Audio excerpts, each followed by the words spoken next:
Hi, welcome to my podcast, Becoming a Cut Flower Grower. I'm your host, Lydia, and I'm here to share my year of growing and selling cut flowers. I'll be giving you the lowdown on everything I'm doing and sharing all the highs and lows, the good times and the inevitable disasters, all in real time. Join me on my cut flower journey, starting right now. Hello and a very warm welcome to the latest episode. It is Tuesday, the 19th of May, 2026. I hope you're well. Thank you for joining me. I hope you checked out the Flower Farmer magazine that I talked about in Friday's issue. If not, there is a link to the website and their Instagram in the show notes from last Friday. Definitely well worth checking that out. Now, we are at the beginning of a pretty cold and very, very windy week. The temperatures are due to creep up to, well, I say creep, actually they're going to jump up and be very hot by the weekend. I think we're forecast like 29 degrees or something ridiculous on Sunday. And it's really odd because it's a bank holiday weekend here in the UK this weekend. And it nearly always rains on the bank holiday. So it's very odd that we're actually going to have a heat wave, which means the roads are just going to be clogged for days and it's all going to be very chaotic out there. And I'm already starting to get a little bit anxious about it. I mean, I know I shouldn't. This is nature and this is what happens. But I keep having flashbacks to the heat waves and the drought that we had this time last year, which was just so painful. Now, on the plus side, I have not managed to empty any of my water storage devices this year by accident. So I am going into a heat wave with, I don't know, about 2,500 litres, which isn't very much. But for me, it's super, super exciting. It just means that there's going to have to be a lot of time spent on the field just keeping an eye on everybody, which will be a challenge because there's quite a lot going on because May is just absolutely bonkers. Now, I have got massive Chelsea Flower Show FOMO this week. I talked about whether I was going to go to Chelsea or not, and there was a point where I was absolutely going to go. And then I looked up all the ticket prices and then I was absolutely not going to go. So I thought, it's fine. I'll watch it on the TV. It's covered amazingly. It's brilliant. I'll watch it on the TV. And I've been watching it and now I'm just so envious of everybody that's gone. I'm seeing lots of people that I follow on Instagram. It's like everybody's there. And I know they're not. I know most people have not gone to Chelsea, but I've just got this massive fear that I've made a mistake in not going and I'm just kicking myself. Anyway, it's too late. I'm not going. There have been a couple of really interesting things happening at Chelsea this year, which I thought I'd probably talk a bit more about it on Friday when I've had a chance to watch all of the episodes and I know a bit more about what's going on and I'm not just talking without knowing enough. But two things of significance actually to us in the cut flower world. One is that we've been given what's called a SIC code from the government, which stands for Standard Industry Code or something like that. Anyway, don't quote me on that. I will look into it a bit more before I talk to you on Friday. But it's basically when you file your taxes with the government, you have like a code to say what industry you're in. And up until this point, cut flower growers have either had to choose like a floristry route or an agriculture route, very generally speaking there. They haven't actually had a category that says they are a cut flower grower. So it's very, very long overdue that we actually have a proper category now, which means that the government are going to have a better idea of the number of growers in this country and the kind of volumes that they're putting through the books and everything.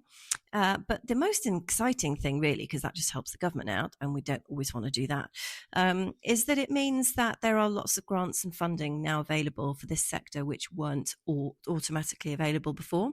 So that is very interesting and it's something that I'm actually going to check out. And the other bit of interesting news is that we have a trade body in the UK called Flowers from the Farm. And it's like a trade union, I guess, for cut flower growers, and you can join. And they have done a display at Chelsea Flower Show this year, and they actually got a silver gilt medal. And quite honestly, I think they were robbed because I have seen video of it and stills of it, and I think it's absolutely stunning. And the design is gorgeous. The whole thing about it is absolutely gorgeous. So I think a silver gilt is a bit disappointing, quite honestly. I don't know what the judges were thinking with that. But there we are. That's just me. What do I know?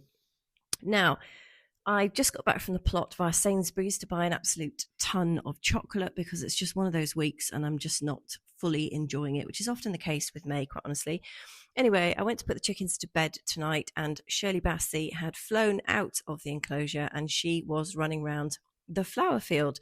And there's only a couple of things that cause me to simultaneously burst into tears and just make a lot of expletives. And Shirley being in that section was definitely one of them. So I don't know how long she'd been in there for exactly, but the little blighter had been right along my sweet peas and dug about a quarter of them up. A couple of them were just ripped off completely. They have, well, Shirley's actually quite famous for having really, really long nails. She always has. She's got beautiful feet, actually. They are lovely, but very, very destructive when they're in the wrong place. Most of the bark from the path, which is all looking very, very smart, had been completely relocated somewhere else. So after I'd caught her, she's now been relocated. She's moved in with Lion, Kiki D, and Little Mo because their enclosure is fully meshed. I mean, Kung Fu Mole's is as well, but he doesn't have a very big house. He's already got 2 girls, so I thought I won't put her in with Kung Fu Mole.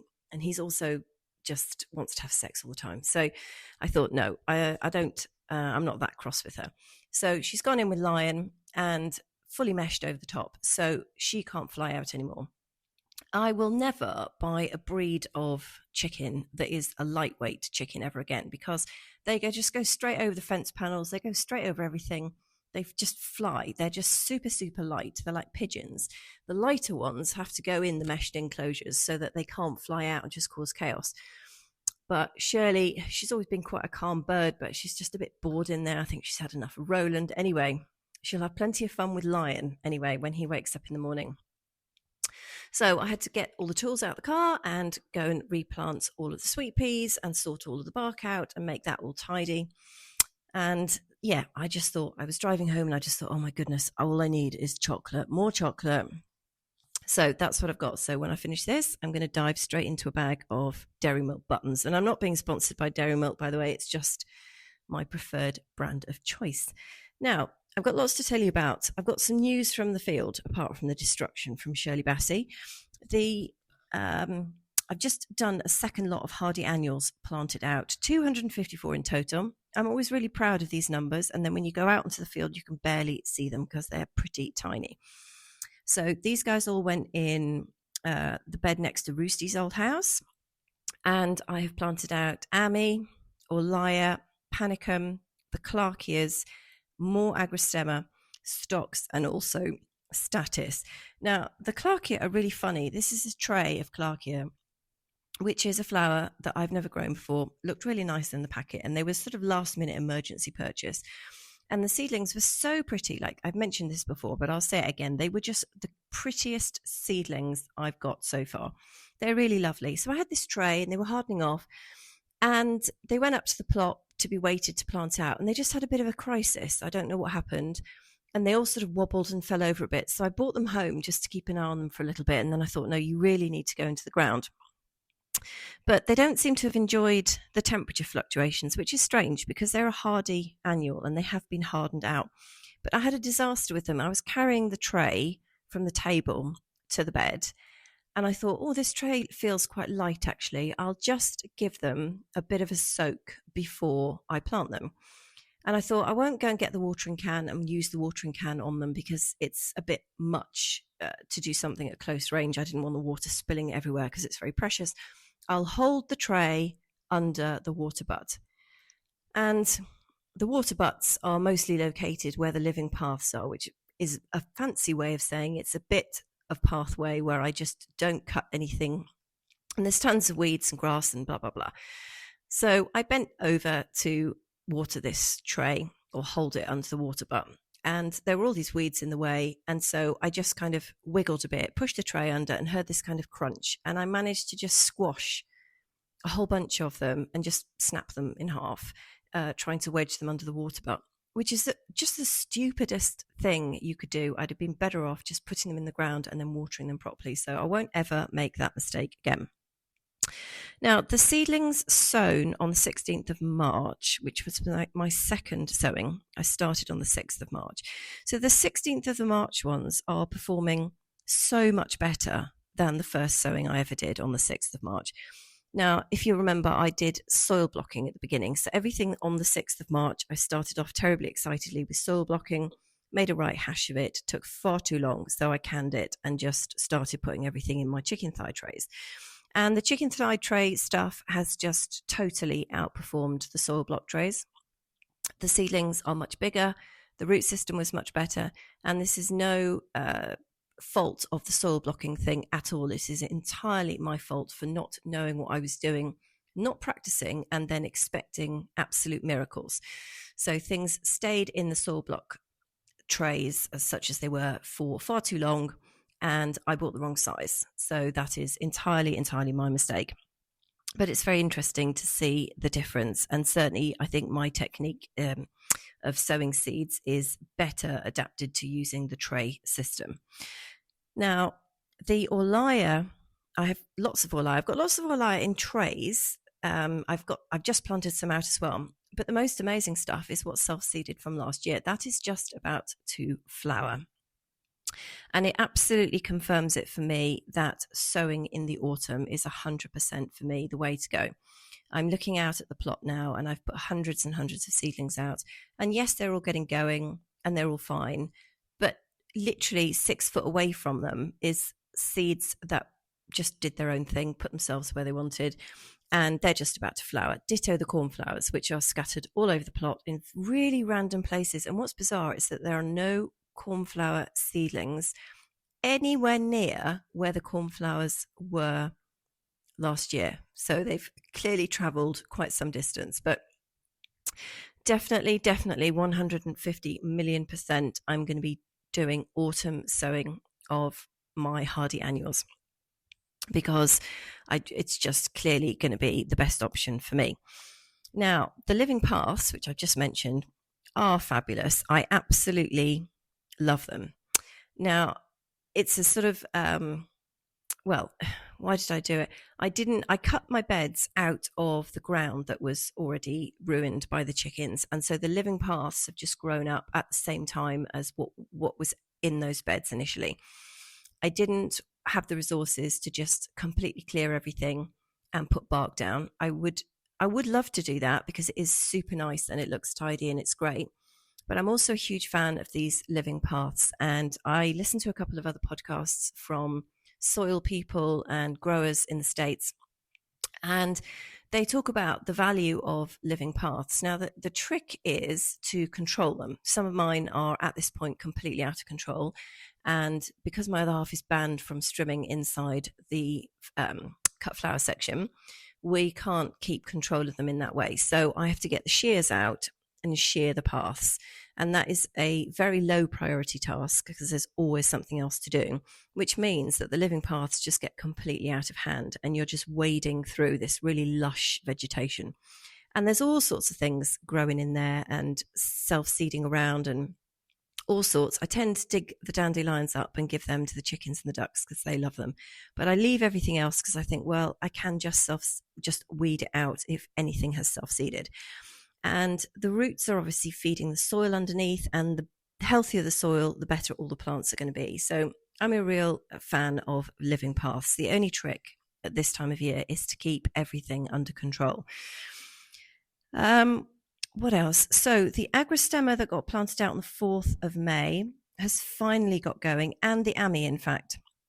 They just sort of sat and looked dazed and confused for a while. And I went up the other day and there was just a sort of transformation. I say I went up the other day like I just pop in. I'm there at least 3 times, well, at least twice a day, if not 3 times a day, sometimes even more than that. But sometimes I don't necessarily really look at everything. Anyway, cut a long story short, they finally just looked different when I looked at them. I was staring at them and I thought, you guys look different. What have you done? They've obviously got their roots down far enough and they put on some top growth as well. They looked really happy. They were all pointing in the same direction, which is not something I can say about all the seedlings because the saponaria are still all pointing in different directions and doing really funny things. So I hope they flower well because they've given me quite a few heart attacks this year with their way of growth. The stocks that I planted out haven't done a single thing.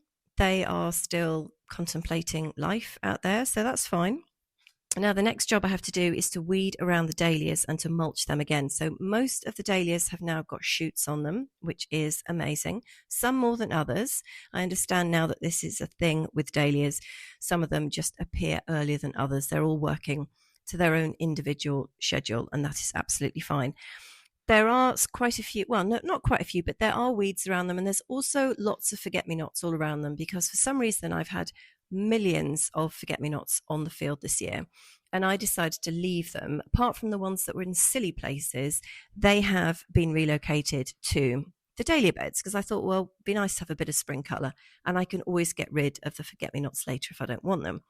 But now I think is the time. The forgets are kind of going over now, and it's looking a little bit messy in there. So I want to get all of that sorted out. And I've also found masses of self-seeded marigolds. Now, I grew marigolds last year, again, for the first time. It was a real experiment. I can't remember the name of the one I got. It was some kind of apricot-y thing, and they were really lovely. I loved them, but they were so short.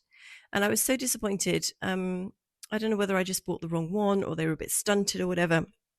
I did sell some of them. They went off for bud vases, and they were one of the first things that were ready, actually.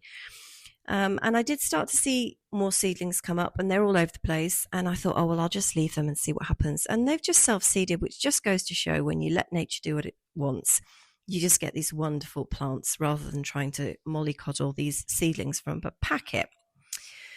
Now, what's the situation in the greenhouse? Well, at the moment, everything in the greenhouse is doing really well, and I'm especially pleased with the asters. I'm growing one called Flamingo at Sunset, which I just love the name of it, even if the plant is hopeless. Like, just that name is brilliant. Sunflowers are all doing fine. Craspedia are all doing really well. I'm so excited to see those guys again. They're just lovely. And my echinacea, which is the white one, because I've already got purple on the field. I've done a couple of trays of I've done 50 plants worth of echinacea, the white one, which will probably be harvestable in 2027. But I'm pleased to say that they are doing really well. And the most exciting news in the greenhouse is that I have one larkspur. So yes, after months and months of larkspur dramas, I was literally picking the tray up to throw it outside the greenhouse, and there was one larkspur in there, so that is just precious. I'm going to hang on to him. That's going to be the most special larkspur this year. And then I think just cut my losses with those, or just buy in plugs for next year. I'll see how pretty this one plant is and what it's like to look after and harvest and how it performs. And I think I'll just buy plugs for next year. Now, the greenhouse door is closed most of the time. It has been just really cold. I'm back to sweaters, wrist warmers, neck warmers, and it's hard to imagine at the end of April, like I was so sunburnt. I got burnt to a crisp when I was ill, and I fell asleep in the sun, burnt to a crisp. Still have one or two tan lines, which is great, but that has pretty much faded. Anyway, the point is, it's been super cold, so the doors have been shut, but I have a missing pane, as you know, anyway. And so they still get quite a bit of air in there anyway. Now, the Didiscus are still incredibly painfully slow. I suspect now it's the seed. So when I sow everything and some things are slower to come up than others, I tend to blame myself and think, oh, maybe it's the compost, maybe I've overwatered, maybe it's this or that. Now that everybody else is romping away and the Didiscus are doing absolutely nothing, I think we can safely say it's the seeds, because all of my other seeds are absolutely fine. The focus for sowing now is going to be on the zinnias. I've already got quite a lot of those have come up already, but I bought an extreme amount of seeds last year. I bought some from a lady that had a sale on, and they were so cheap, and I think I've got something ridiculous like 1,000, which I don't even have space on the plot for. But I thought, well, I'd rather have too many than not enough. I can always, put them in other people's gardens or put them in my garden or whatever. So I'll just sow absolutely tons of those, and they're all coming up. And the ones that have come up now are using my new technique of just absolutely tossing the seed in, not even worrying about rows or spacing or anything, just literally chuck the seed in and see what happens. And they're all coming up. So that is very promising. And also Cosmos. I've bought far too many of those as well. So actually flowering on the plot at the moment, well, my 6 alliums, you heard that right, just 6 out of 100 bulbs, hugely disappointing. And also, I was so disappointed about it, I actually had to go back through my emails and work out where I'd got them from. And I did not buy them from J. Parker's. That's who I thought I'd bought them from. I bought them from Farmer Gracie. So no disrespect to Farmer Gracie here, but a 6% return is not very good. Although I did find one more coming up. So 7 out of 100. I'm not impressed with that at all. But then bulbs have just been a disaster for me this year. So maybe something else has gone wrong. I don't know. The foxgloves are just starting to open. The bottom flowers are open, which is just magical because they're one of my favorite flowers. And the cephalaria, which is the giant scabious, these are the ones that my other half trimmed 40% of the crop away by accident. They just keep growing. So they've got these buds on them, but they're like triffids. They are absolutely enormous. And I keep waiting for them to stop growing and actually just flower. But they just keep putting on more growth. So I'm probably going to have about at least a meter of stem, if not more. So that is pretty exciting.